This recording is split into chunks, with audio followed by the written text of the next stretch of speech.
नमस्कार, public news देख रहे हैं आप। पश्चिम बंगाल में सत्ता परिवर्तन के बाद हालात तेजी से बदलता हुआ दिखाई दे रहा है।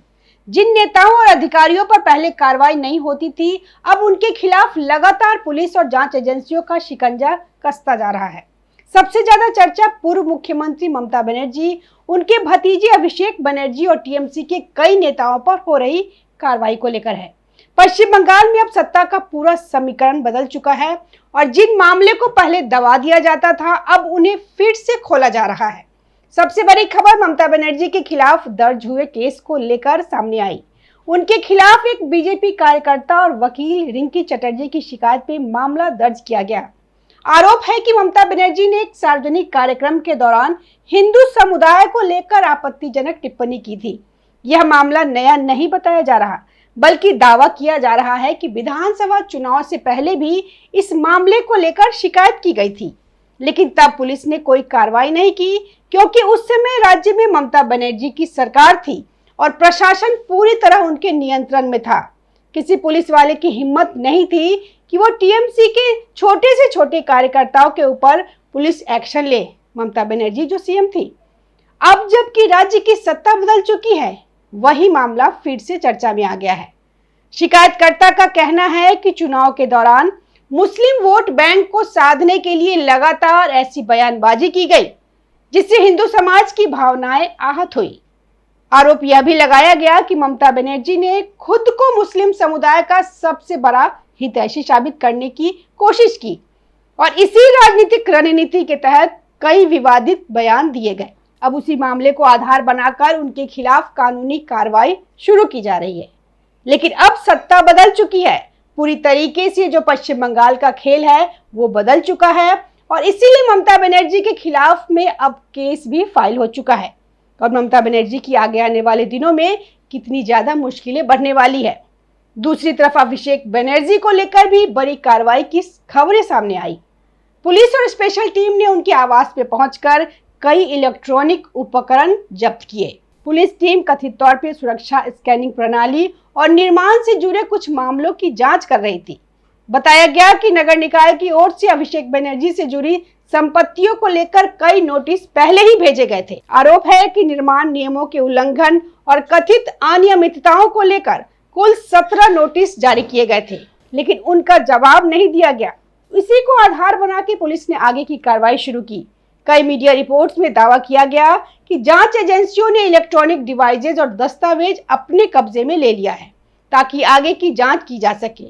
जैसे ही पुलिस की तरफ से यह बड़ी कार्रवाई की जाती है, तमाम जो अटकलें हैं वो सोशल मीडिया पे लगने लगती है। दावे किए जाने लगते हैं कि ममता बनर्जी के भतीजे अभिषेक बनर्जी के खिलाफ जो पीए हैं शुभेंदु अधिकारी के, कहीं उनके मामले में तो ये जो बड़ी कार्रवाई नहीं की गई, क्योंकि लगातार पीए मर्डर कांड के बाद से टीएमसी के ऊपर शिकंजा कसता जा रहा है। राजनीतिक माहौल पूरी तरह गर्म हो चुका है। टीएमसी के नेताओं के खिलाफ कार्रवाई का सिलसिला यही नहीं रुका। टीएमसी विधायक दिलीप मंडल की गिरफ्तारी ने भी बंगाल की राजनीति में बड़ा संदेश दिया है। पुलिस और एसटीएफ की संयुक्त टीम ने उन्हें उड़ीसा से गिरफ्तार किया। उन पर विपक्षी कार्यकर्ताओं को धमकाने और इलाके में अशांति फैलाने के आरोप लगाए गए। बताया गया है कि उनका एक वीडियो वायरल हुआ था, जिसके बाद उनके खिलाफ शिकायत दर्ज की गई। हालांकि वीडियो की सत्यता को लेकर बहस जारी है, लेकिन पुलिस ने जांच के बाद कार्रवाई की। पुलिस सूत्रों के मुताबिक दिलीप मंडल के घर पर 14 मई को पैलान में उनके घर पे छापा मारा गया। वो घर पे नहीं मिले। 2 दिन पहले एसटीएफ को खबर मिली दिलीप मंडल पुरी के ब्लू लिली होटल में है। इसी सूचना के आधार पर एसटीएफ और डायमंड हार्बर पुलिस ने होटल में छापा मारा। रजिस्ट्रार की जांच के बाद पुलिस ने उनके कमरे में पहुंचकर उन्हें गिरफ्तार कर लिया। दरअसल वो जिस तरीके से अपराधी हैं, कई केसों में उसके चलते ही उनकी गिरफ्तारी हुई है। इससे पहले उनके बेटे की गिरफ्तारी भी हो चुकी है। उन पर इलाके में तनाव फैलाने और कई मामलों में शामिल होने के आरोप लगाए गए।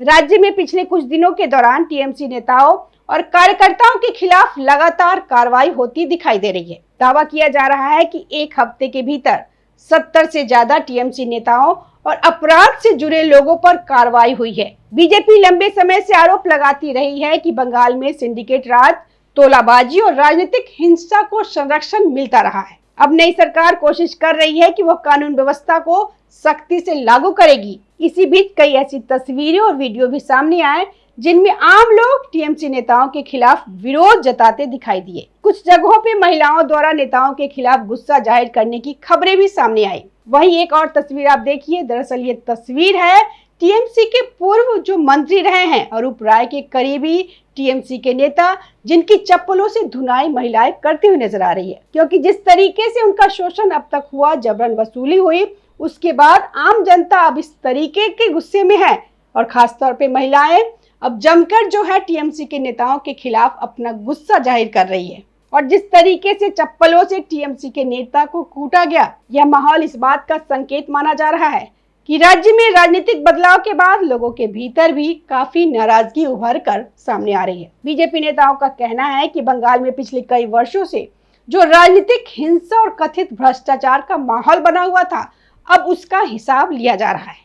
पश्चिम बंगाल में अब अवैध निर्माण और कथित घुसपैठ के मुद्दे भी जोर पकड़ रहा है। नई सरकार ने संकेत दिए हैं कि अवैध निर्माणों और गैर कानूनी गतिविधियों के खिलाफ अभियान चलाया जाएगा। बीजेपी नेताओं का दावा है कि बंगाल में लंबे समय से बांग्लादेशी घुसपैठियों को संरक्षण दिया जाता रहा है और अब इस पे रोक लगाने के लिए सख्त कदम उठाए जाएंगे। मुख्यमंत्री शुवेंदु अधिकारी ने अवैध घुसपैठियों को कड़ी चेतावनी देते हुए कहा है कि दामाद थोड़ी हो, जल्दी जल्दी भागो, नहीं तो सरकार अपना काम करेगी। उन्होंने स्पष्ट किया है कि बिना वैध कागजात पकड़े गए किसी भी घुसपैठियों को कोर्ट भेजे बिना सीधे बीएसएफ को सौंपकर बांग्लादेश वापस भेज दिया जाएगा। बांग्लादेशियों के खाने पीने, दवाइयों पे खर्च करने का कोई मतलब नहीं है। इसी संदर्भ में होल्डिंग कैंप और अवैध प्रवासियों की पहचान को लेकर भी चर्चाएं तेज है। बंगाल में सत्ता परिवर्तन के बाद यह सिर्फ प्रशासनिक कार्रवाई नहीं बल्कि बड़ा राजनीतिक पुनर्गठन भी है। बीजेपी यह संदेश देने की कोशिश कर रही है कि अब कानून सबके लिए बराबर होगा और कोई भी नेता कानून से ऊपर नहीं है। वही टीएमसी यह नैरेटिव बनाने की कोशिश कर रही है कि यह लोकतांत्रिक संस्थाओं का राजनीतिक इस्तेमाल है। ममता बनर्जी और अभिषेक बनर्जी पे बढ़ता दबाव टीएमसी के लिए चुनौती बनता जा रहा है। पार्टी के भीतर भी बेचैनी बढ़ रही है। कई स्थानीय नेता और कार्यकर्ता खुद को असुरक्षित महसूस कर रहे हैं। विपक्ष लगातार दावा कर रहा है कि आने वाले समय में टीएमसी के कई और बड़े नेताओं पर कार्रवाई हो सकती है। इन घटनाओं का असर सिर्फ कानूनी या प्रशासनिक स्तर तक सीमित नहीं है, बल्कि इसका सीधा असर बंगाल की राजनीति पर भी पड़ने वाला है। टीएमसी लंबे समय से बंगाल की सबसे मजबूत राजनीतिक ताकत रही है, लेकिन अब पहली बार ऐसा माहौल बन रहा है जहां पार्टी को रक्षात्मक स्थिति में आना पड़ रहा है।